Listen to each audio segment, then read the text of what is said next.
राजधानी दिल्ली ਦੇ ਵਿੱਚ ਪ੍ਰਦੂਸ਼ਣ ਐਮਰਜੈਂਸੀ ਇੱਕ ਹਫ਼ਤੇ ਦੇ ਲਈ ਸਕੂਲ ਬੰਦ ਘਰਾਂ ਤੋਂ ਹੋਵੇਗਾ ਸਰਕਾਰੀ ਦਫ਼ਤਰਾਂ ਦਾ ਕੰਮ ਲੌਕਡਾਊਨ ਦਾ ਪਲਾਨ ਵੀ ਸੁਪਰੀਮ ਕੋਰਟ ਨੂੰ ਸੌਂਪੇਗੀ ਕੇਜਰੀਵਾਲ ਸਰਕਾਰ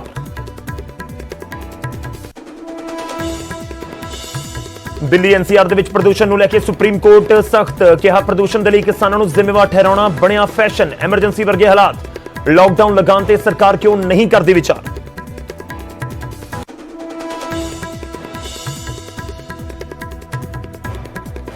पंजाब विधानसभा की कमेटी ने 26 जनवरी हिंसा ਨੂੰ ਦਿੱਤਾ ਸਾਜ਼ਿਸ਼ करार केंद्र ਤੇ ਦਿੱਲੀ ਪੁਲਿਸ ਤੇ ਖੜੇ ਕੀਤੇ ਗੰਭੀਰ ਸਵਾਲ ਰਿਪੋर्ट ਦੇ ਵਿੱਚ ਕਿਹਾ ਜਾਣਬੁੱਝ ਕੇ ਪੁਲਿਸ ਨੇ ਕਿਸਾਨਾਂ ਨੂੰ ਲਾਲ ਕਿਲੇ ਦੇ ਰਸਤੇ ਦੇ ਉੱਤੇ ਭੇਜਿਆ ਥਾਣਿਆਂ ਤੇ ਤਿਹਾੜ ਜੇਲ੍ਹ ਦੇ ਵਿੱਚ ਤਸ਼ੱਦਦ ਦਾ ਵੀ ਇਲਜ਼ਾਮ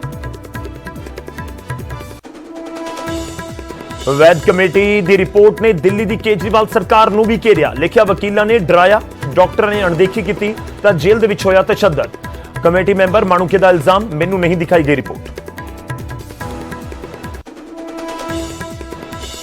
चन्नी सरकार दे वल्लों दिल्ली हिंसा के मुलजमां नूं वित्ती मदद देने ते गरमाई सियासत बीजेपी ने चुके सवाल बोले फैसले नाल साबित होया कांग्रेस ने ही करवाई सी लाल किले दी हिंसा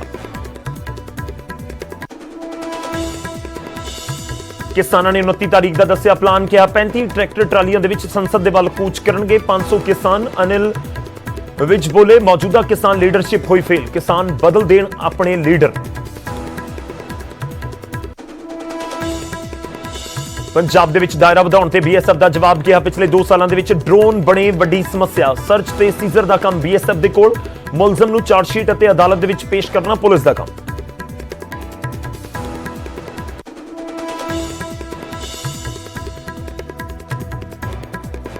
आम आदमी पार्टी ने बेरोजगारी दे मुद्दे नूं लैके चन्नी सरकार दे खिलाफ बोलिया हल्ला पुलिस ने सीएम हाउस दे वल कूच करन तो रोकिया तां आम आदमी पार्टी दे आगू बोले रोजगार के नाम के उत्ते सरकार ने किया नौजवानों के नाल धोखा राष्ट्रपति भवन दे विच देश के रत्नां नूं सन्मान नीरज चोपड़ा रवि दहिया सने 12 खिडारियों नूं खेल रत्न 35 नूं अर्जुन अवार्ड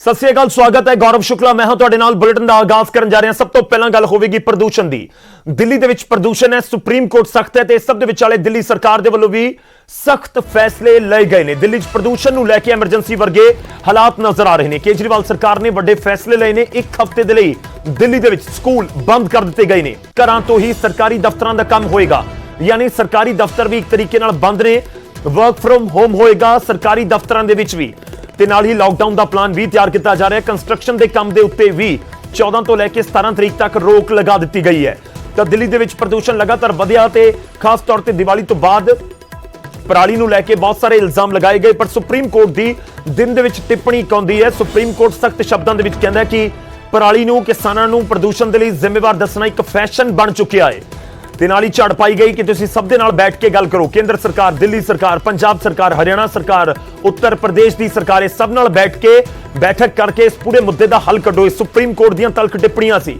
ਨਾਲ ਹੀ ਇਹ ਵੀ ਕਿਹਾ ਗਿਆ ਕਿ ਤੁਸੀਂ ਲਾਕਡਾਊਨ ਵਰਗੇ ਕੋਈ ਫੈਸਲੇ ਦੇ ਉੱਤੇ ਵਿਚਾਰ ਕਿਉਂ ਨਹੀਂ ਕਰ ਰਹੇ ਖੈਰ ਇਸ ਸਭ ਦੇ ਵਿਚਾਲੇ ਦੇਰ ਸ਼ਾਮ ਤੱਕ ਦਿੱਲੀ ਸਰਕਾਰ ਨੇ ਮੀਟਿੰਗਾਂ ਤੋਂ ਬਾਅਦ ਇਹ ਫੈਸਲਾ ਲਿਆ ਸਕੂਲ ਬੰਦ ਕਰ ਦਿੱਤੇ ਗਏ ਨੇ ਸਰਕਾਰੀ ਦਫ਼ਤਰਾਂ ਦੇ ਵਿੱਚ ਕੰਮ ਹੋਏਗਾ ਪਰ ਘਰਾਂ ਤੋਂ ਹੀ ਯਾਨੀ ਕਿ ਦਫ਼ਤਰਾਂ ਤੱਕ ਲੋਕਾਂ ਨੂੰ ਨਹੀਂ ਜਾਣਾ ਹੋਏਗਾ ਸਿੱਧਾ ਜਿਹਾ ਮਤਲਬ ਹੈ ਕਿ ਸਕੂਲਾਂ ਤੱਕ ਨਹੀਂ ਜਾਣਗੇ ਤਾਂ ਸਕੂਲਾਂ ਦੇ ਵਿੱਚ ਜੋ ਬੱਚੇ ਛੱਡਣ ਜਾਂਦੇ ਨੇ ਪੇਰੈਂਟਸ ਉਹਨਾਂ ਦੀ ਗੱਡੀਆਂ ਦਾ ਇਸਤੇਮਾਲ ਨਹੀਂ ਹੋਏਗਾ ਸਕੂਲ ਬੱਸਾਂ ਦਾ ਇਸਤੇਮਾਲ ਨਹੀਂ ਹੋਏਗਾ ਪਬਲਿਕ ਟਰਾਂਸਪੋਰਟ ਦਾ ਜਿਹੜਾ ਇਸਤੇਮਾਲ ਹੁੰਦਾ ਹੈ ਉਸ ਦੇ ਉੱਤੇ ਵੀ ਲੋਡ ਘੱਟ ਹੋਏਗਾ ਦੂਜੇ ਪਾਸੇ ਜੇ ਸਰਕਾਰੀ ਦਫ਼ਤਰਾਂ ਦੇ ਵਿੱਚ ਲੋਕ ਨਹੀਂ ਜਾਣਗੇ ਆਪਣੇ ਘਰ ਤੋਂ ਹੀ ਕੰਮ ਕਰਨਗੇ ਤਾਂ ਸਰਕਾਰੀ ਦਫ਼ਤਰਾਂ ਨੂੰ ਜਾਣ ਵਾਲੇ ਲੋਕ ਵੀ ਆਪਣੇ ਵਹੀਕਲਸ ਦਾ ਜਾਂ ਪਬਲਿਕ ਟਰਾਂਸਪੋਰਟ ਦਾ ਇਸਤੇਮਾਲ ਨਹੀਂ ਕਰਨਗੇ ਉਸ ਦੇ ਨਾਲ ਵੀ ਪ੍ਰਦੂਸ਼ਣ ਘਟੇਗਾ ਤੇ ਉਸ ਤੋਂ ਬਾਅਦ 14 ਤੋਂ ਲੈ ਕੇ 17 ਤਰੀਕ ਤੱਕ ਦਿੱਲੀ ਦੀ ਸਰਕਾਰ ਦੇ ਵੱਲੋਂ ਕੰਸਟਰਕਸ਼ਨ ਵਰਕ ਦੇ ਉੱਤੇ ਵੀ ਰੋਕ ਲਗਾ ਦਿੱਤੀ ਗਈ ਹੈ यानी कोई भी उसारी का काम 14 तरीक तो लैके 17 तरीक तक नहीं होगा यानी कि एतवार नूं 14 तरीक एतवार सोमवार मंगलवार बुधवार अगले 4 दिन दिल्ली दे विच कोई कंस्ट्रक्शन का वर्क नहीं हो सकेगा केजरीवाल सरकार दे वल्लों फैसला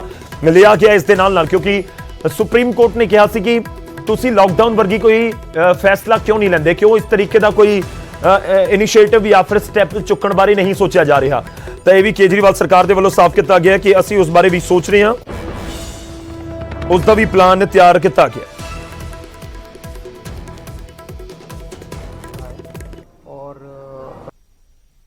जितने सरकारी दफ्तर हैं, सरकारी दफ्तरों का वर्क फ्रॉम होम किया जा रहा है 100%।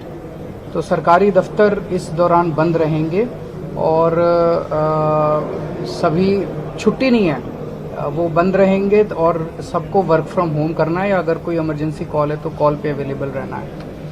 प्राइवेट वाले जितने लोग हैं, प्राइवेट ऑफिसेज, उनको एक एडवाइजरी जारी की जाएगी कि वो लोग भी ज़्यादा से ज़्यादा वर्क फ्रॉम होम कर सकें।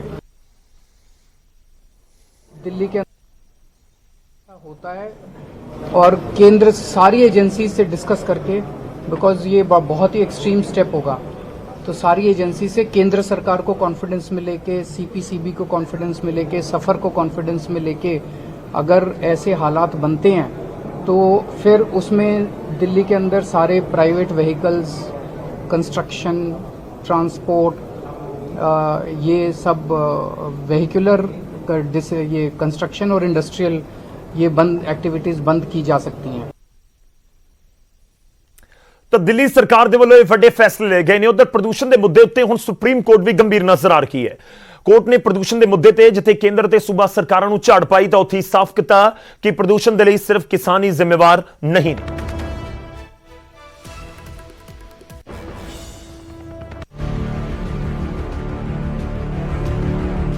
ਜਦੋਂ ਵੀ ਪੰਜਾਬ ਦੇ ਵਿੱਚ ਝੋਨੇ ਦਾ ਸੀਜ਼ਨ ਆਉਂਦਾ ਹੈ, ਕਿਸਾਨਾਂ ਵੱਲੋਂ ਪਰਾਲੀ ਨੂੰ ਅੱਗ ਲਗਾਈ ਜਾਂਦੀ ਹੈ ਤਾਂ ਦਿੱਲੀ 'ਚ ਪ੍ਰਦੂਸ਼ਣ ਦਾ ਮੁੱਦਾ ਖੂਬ ਗੂੰਜਦਾ ਹੈ, ਜਿਸ ਦੇ ਲਈ ਸਿੱਧੇ ਤੌਰ ਤੇ ਕਿਸਾਨਾਂ ਨੂੰ ਜ਼ਿੰਮੇਵਾਰ ਠਹਿਰਾ ਦਿੱਤਾ ਜਾਂਦਾ ਹੈ। ਪਰ ਜੋ ਦਿੱਲੀ ਦੇ ਵਿੱਚ ਫੈਲ ਰਹੇ ਪ੍ਰਦੂਸ਼ਣ ਤੇ ਵੱਡੀਆਂ ਟਿੱਪਣੀਆਂ ਸੁਪਰੀਮ ਕੋਰਟ ਨੇ ਕੀਤੀਆਂ ਨੇ, ਜੋ ਝਾੜ ਕੇਂਦਰ ਸਣੇ ਸੂਬਾ ਸਰਕਾਰਾਂ ਨੂੰ ਲਗਾਈ ਗਈ ਹੈ, ਉਹ ਵਾਕਈ ਹੀ ਗੰਭੀਰ ਹੈ। ਸੁਪਰੀਮ ਕੋਰਟ ਦੇ ਵੱਲੋਂ ਕੀਤੀ ਗਈ ਇੱਕ ਟਿੱਪਣੀ ਤੋਂ ਵੀ ਤੁਹਾਨੂੰ ਵਾਕਿਫ ਕਰਵਾਉਂਦੇ ਹਾਂ।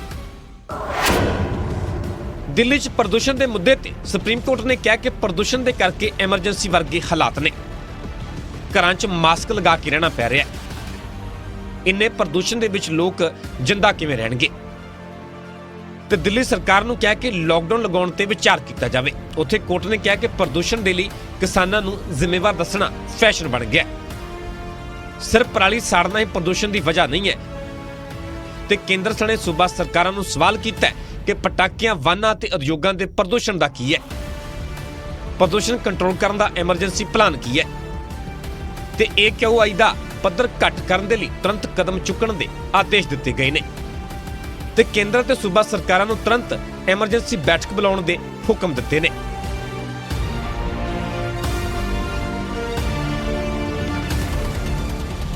ਝੋਨੇ ਦੇ ਸੀਜ਼ਨ ਦੇ ਵਿੱਚ ਦਿੱਲੀ ਦੇ ਵਿੱਚ ਵੱਧਦੇ ਪ੍ਰਦੂਸ਼ਣ ਦੇ ਲਈ ਜਿੱਥੇ ਕਿਸਾਨਾਂ ਨੂੰ ਜ਼ਿੰਮੇਵਾਰ ਠਹਿਰਾਇਆ ਜਾਂਦਾ ਹੈ, ਪਰ ਸੁਪਰੀਮ ਕੋਰਟ ਨੇ ਸਾਫ਼ ਕਰ ਦਿੱਤਾ ਹੈ ਕਿ ਇਸ ਪ੍ਰਦੂਸ਼ਣ ਦੇ ਲਈ ਸਿਰਫ ਕਿਸਾਨ ਹੀ ਜ਼ਿੰਮੇਵਾਰ ਨਹੀਂ ਨੇ, ਇਸ ਦੇ ਹੋਰ ਵੀ ਵੱਡੇ ਕਾਰਨ ਨੇ। ਫਿਲਹਾਲ ਸੋਮਵਾਰ ਨੂੰ ਸੁਪਰੀਮ ਕੋਰਟ ਦੇ ਵਿੱਚ ਇਸ ਮੁੱਦੇ ਤੇ ਮੁੜ ਸੁਣਵਾਈ ਹੋਵੇਗੀ। सोमवार को दोबारा सुप्रीम कोर्ट इस पूरे मामले की सुनवाई करेगा। तब तक तमाम राज्य सरकारें सुप्रीम कोर्ट में प्रदूषण पर लगाम लगाने के लिए उनके द्वारा उठाए गए कदम की जानकारी सुप्रीम कोर्ट में देंगे। देखना बेहद अहम होगा कि सुप्रीम कोर्ट जब सोमवार को सुनवाई करता है तो तमाम राज्य सरकार और केंद्र सरकार की दलीलों से कितना संतुष्ट हो पाता है। कैमरामैन नरेश के साथ सुशील पांडे, न्यूज़ 18 दिल्ली। ਹੁਣ ਅੱਗੇ ਵਧਦੇ ਅਗਲੀ ਖਬਰ ਦਾ ਰੁਖ ਕਰਦੇ ਹਾਂ। ਖਬਰ DSGMC ਦੇ ਨਾਲ ਜੁੜੀ ਹੋਈ ਹੈ। DSGMC ਦੇ ਦਫ਼ਤਰ ਦੇ ਵਿੱਚ ਹੰਗਾਮਾ ਹੋ ਗਿਆ। ਦਰਅਸਲ ਦਿੱਲੀ ਕਮੇਟੀ ਦੇ ਲੋਕਰ ਦੇ ਵਿੱਚੋਂ 50 ਲੱਖ ਰੁਪਏ ਗਾਇਬ ਦੱਸੇ ਜਾ ਰਹੇ ਨੇ। ਕਮੇਟੀ ਦੇ ਦਫ਼ਤਰ ਦੇ ਵਿੱਚ ਧੱਕਾ ਮੁੱਕੀ ਵੀ ਹੋਈ, ਮੌਕੇ ਦੇ ਉੱਤੇ ਪੁਲਿਸ ਵੀ ਬੁਲਾਉਣੀ ਪਈ। ਜੀਕੇ ਅਤੇ ਸਰਨਾ ਧੜੇ ਦੇ ਵੱਲੋਂ ਹੰਗਾਮਾ ਕੀਤਾ ਗਿਆ ਹੈ। ਕਮੇਟੀ ਨੇ ਸਾਰੇ ਇਲਜ਼ਾਮਾਂ ਨੂੰ ਖਾਰਿਜ ਕਰ ਦਿੱਤਾ ਹੈ।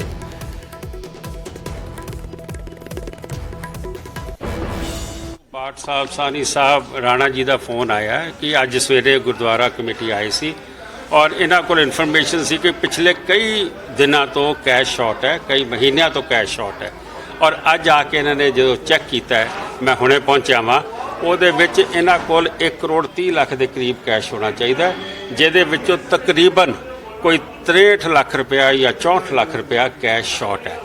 ਇਹ ਸਟੇਟਮੈਂਟ ਦਿੱਤੀ ਗਈ ਕਿ ਅੱਜ ਅਸੀਂ ਕੈਸ਼ ਇੱਥੋਂ ਦੀ ਜਿਹੜਾ ਸ਼ਾਰਟ ਹੈ ਉਹ ਅਸੀਂ ਕੱਢ ਕੇ ਸਵੇਰੇ 10 ਵਜੇ ਲੈ ਕੇ ਗਏ ਹਾਂ ਬੈਂਕ ਜਮ੍ਹਾਂ ਕਰਾਉਣ।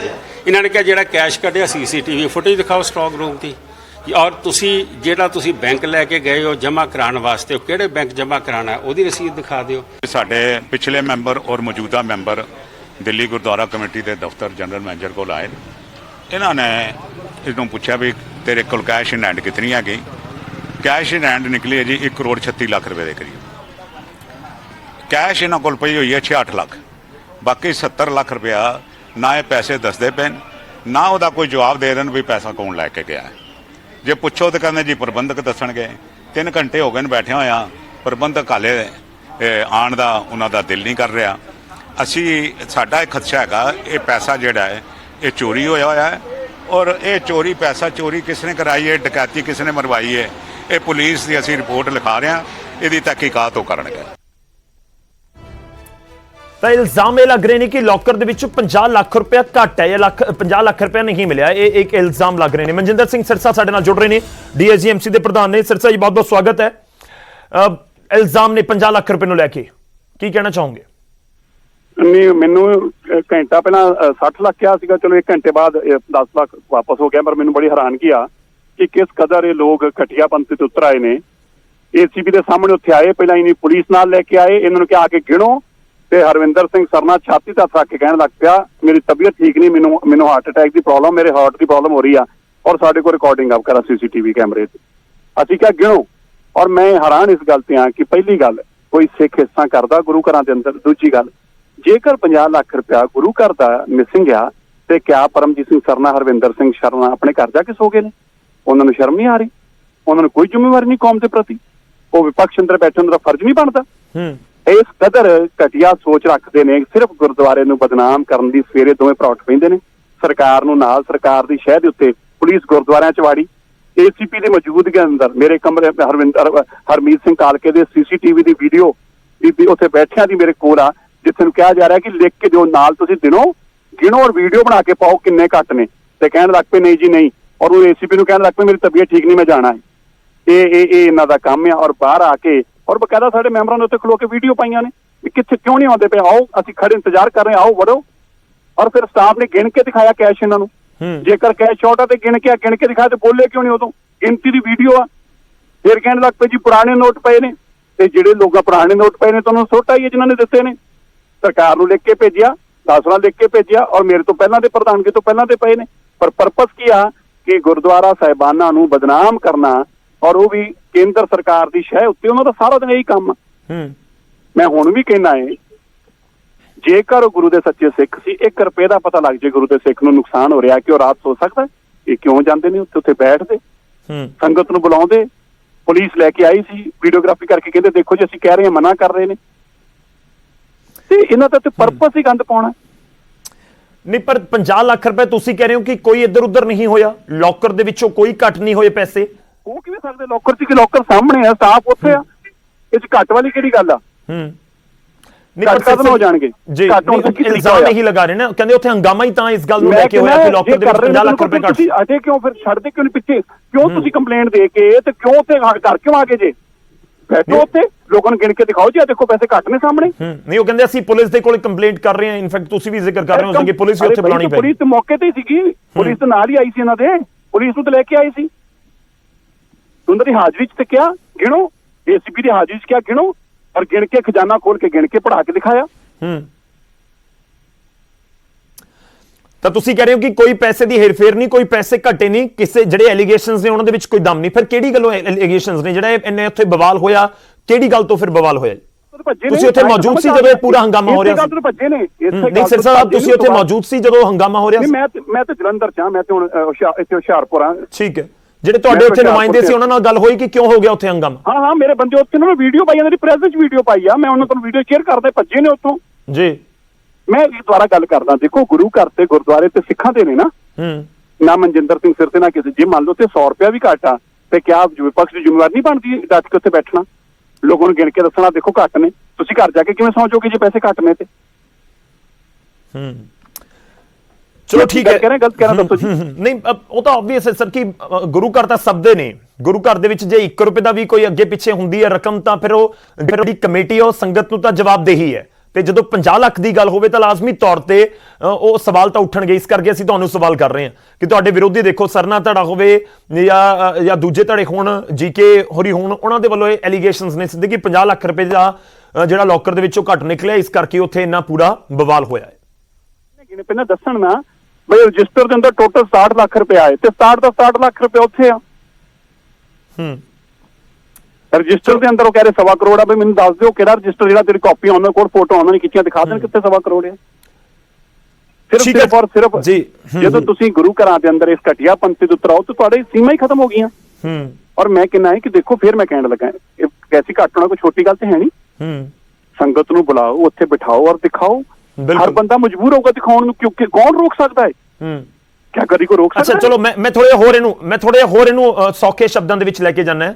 ਜਿਹੜੇ ਐਲੀਗੇਸ਼ਨਸ ਲਗਾਉਣ ਵਾਲੇ ਉਹ ਕਹਿੰਦੇ ਕਿ ਰਜਿਸਟਰ ਦੇ ਵਿੱਚ 1.25 ਕਰੋੜ ਹੈ, ਤੁਸੀਂ ਇਹ ਕਹਿ ਰਹੇ ਹੋ ਕਿ ਉਹ ਕਹਿੰਦੇ 1.25 ਕਰੋੜ ਹੈ ਜਦਕਿ ਰਜਿਸਟਰ ਦੇ ਵਿੱਚ 67 ਲੱਖ ਹੀ ਹੈ। ਨਹੀਂ ਰਜਿਸਟਰ ਚ 67 ਲੱਖ ਜੋ ਜਿੰਨਾ ਰਜਿਸਟਰ ਚ ਉਹਨਾਂ ਹੀ ਅੰਦਰ ਆਊਗਾ ਨਾ। ਬਿਲਕੁਲ ਉਹ ਕਹਿ ਰਹੇ ਕਿ ਉਹਨਾਂ ਦਾ ਇਲਜ਼ਾਮ ਹੈ ਕਿ 1.25 ਕਰੋੜ। ਨਹੀਂ ਪਰ ਮੈਂ ਕਹਿੰਦਾ ਉਹਨਾਂ ਦਾ ਇਲਜ਼ਾਮ ਹੋਊਗਾ 2.5 ਕਰੋੜ ਆ। ਪਰ ਉਹ ਤਾਂ ਦੱਸਣਗੇ ਨਾ ਵੀ ਆਹ ਲਿਖਿਆ ਪਿਆ 1.25 ਕਰੋੜ ਤੇ ਅੰਦਰ ਅਸੀਂ ਇਹਨੇ ਗਿਣ ਲਿਆ ਢੇਰੀ ਪਈ ਆ। ਇਹਨਾਂ ਜਦੋਂ ਖਜ਼ਾਨਾ ਖੋਲ ਕੇ ਦੇਤਾ ਇਹਨਾਂ ਨੂੰ, ਖਜ਼ਾਨਾ ਖੋਲ ਕੇ ਇਹਨਾਂ ਨੂੰ ਗਿਣਵਾਤਾ ਤੇ ਇਹਨਾਂ ਢੇਰੀ ਲਾ ਕੇ ਦੱਸ ਦੇਣ ਲੋਕਾਂ ਨੂੰ ਵੀ ਆਹ ਦੇਖੋ ਜੇ ਕਾਗਜ਼ 'ਚ ਇੰਨੇ ਲਿਖੇ ਆ ਤੇ ਆ ਸਾਹਮਣੇ ਇੰਨੇ ਪਏ। ਇਹਦੇ 'ਚ ਮੈਂ ਕੀ ਕਰਨਾ ਤੇ ਤੁਸੀਂ ਕੀ ਕਰਨਾ? ਇਹ ਤਾਂ ਉਦੋਂ ਤੱਕ ਆ ਨਾ ਜਦੋਂ ਤੱਕ ਮੰਨ ਲਓ ਬੈਂਕ 'ਚ ਕੋਈ ਤੁਹਾਨੂੰ ਕਹਿੰਦਾ ਮੈਨੂੰ ਅੰਦਰ ਇੰਨੇ ਪਏ, ਜਦੋਂ ਤੁਹਾਨੂੰ ਖਜ਼ਾਨਾ ਹੀ ਖੋਲਤਾ, ਵੀਡੀਓ ਖਜ਼ਾਨੇ ਖੋਲੀ ਦੀ ਬਣੀ ਪਈ ਆ, ਸਟਾਫ ਗਿਣ ਕੇ ਦੇ ਰਿਹਾ ਤੇ ਘੱਟ ਤੇ ਗਿਣ ਕੇ ਕੋ ਦੇਗਾ ਕੋਈ? ਠੀਕ ਹੈ ਚਲੋ ਸ਼ੁਕਰੀਆ ਸਿਰਸਾ ਸਾਹਿਬ, ਧੰਨਵਾਦ। ਅਸੀਂ ਕੋਸ਼ਿਸ਼ ਕੀਤੀ ਹੈ ਕਿ ਅਸੀਂ ਸਰਨਾ ਜੀ ਨਾਲ ਵੀ ਗੱਲ ਕਰ ਸਕੀਏ, ਮਨਜੀਤ ਸਿੰਘ ਜੀਕੇ ਉਹਨਾਂ ਨਾਲ ਵੀ ਗੱਲ ਕਰ ਸਕੀਏ ਕਿ ਉਹ ਕੀ ਐਲੀਗੇਸ਼ਨਸ ਲਗਾ ਰਹੇ ਨੇ, ਕੀ ਉਹਨਾਂ ਦੇ ਇਲਜ਼ਾਮਾਂ ਦੇ ਵਿੱਚ ਤਰਕ ਹੈ, ਦਮ ਹੈ। ਫਿਲਹਾਲ ਦੇ ਲਈ ਧੰਨਵਾਦ। ਤਾਂ ਮਨਜਿੰਦਰ ਸਿੰਘ ਸਿਰਸਾ ਤਾਂ ਸਾਫ਼ ਕਹਿ ਰਹੇ ਨੇ ਕਿ ਬਿਲਕੁਲ ਕੋਈ ਹੇਰਫੇਰ ਨਹੀਂ ਹੈ, ਕੋਈ ਪੈਸੇ ਨਹੀਂ ਕੱਟੇ ਨੇ। 50 ਲੱਖ ਰੁਪਏ ਦਾ ਜ਼ਿਕਰ ਹੋ ਰਿਹਾ ਕਿ 50 ਲੱਖ ਰੁਪਏ ਘੱਟ ਹੈ। ਤਾਂ ਹੁਣ ਸਵਾਲ ਇਹ ਹੈ ਕਿ ਜੇ 50 ਲੱਖ ਰੁਪਏ ਦਾ ਜ਼ਿਕਰ ਹੋ ਰਿਹਾ ਹੈ ਤਾਂ ਇਹਨਾਂ ਐਲੀਗੇਸ਼ਨਸ ਦੇ ਵਿੱਚ ਦਮ ਕੀ ਹੈ, ਇਸ ਦੇ ਪਿੱਛੇ ਸਬੂਤ ਤੱਥ ਕੀ ਨੇ? ਕਿਉਂਕਿ ਮਨਜਿੰਦਰ ਸਿੰਘ ਸਿਰਸਾ ਕਹਿ ਰਹੇ ਨੇ ਕਿ ਜੋ ਰਜਿਸਟਰ ਦੇ ਵਿੱਚ ਹੈ ਉਹੀ ਉੱਥੇ ਖਜ਼ਾਨੇ ਦੇ ਵਿੱਚ ਹੈ, ਯਾਨੀ ਜਿਹੜਾ ਲੋਕਰ ਹੈ ਉਸ ਦੇ ਵਿੱਚ ਹੈ। ਤਾਂ ਹੁਣ ਸਵਾਲ ਇਹ ਹੈ ਕਿ ਫਿਰ 50 ਲੱਖ ਰੁਪਏ ਦਾ ਜ਼ਿਕਰ ਕਿਉਂ ਹੋ ਰਿਹਾ, ਪੁਲਿਸ ਉੱਥੇ ਕਿਉਂ ਬੁਲਾਉਣੀ ਪੈ ਗਈ ਤੇ ਫਿਰ ਉੱਥੇ ਪੁਲਿਸ ਦੇ ਕੋਲ ਮਾਮਲਾ ਕਿਉਂ ਪਹੁੰਚ ਗਿਆ? ਜਾਂਚ ਦਾ ਵਿਸ਼ਾ ਜ਼ਰੂਰ ਹੈ। ਛੋਟੇ ਜਿਹੇ ਬ੍ਰੇਕ ਲਈ ਰੁਕ ਰਹੇ ਹਾਂ, ਵਾਪਸ ਆਵਾਂਗੇ ਕੁਝ ਹੋਰ ਖਬਰਾਂ ਦੇ ਨਾਲ।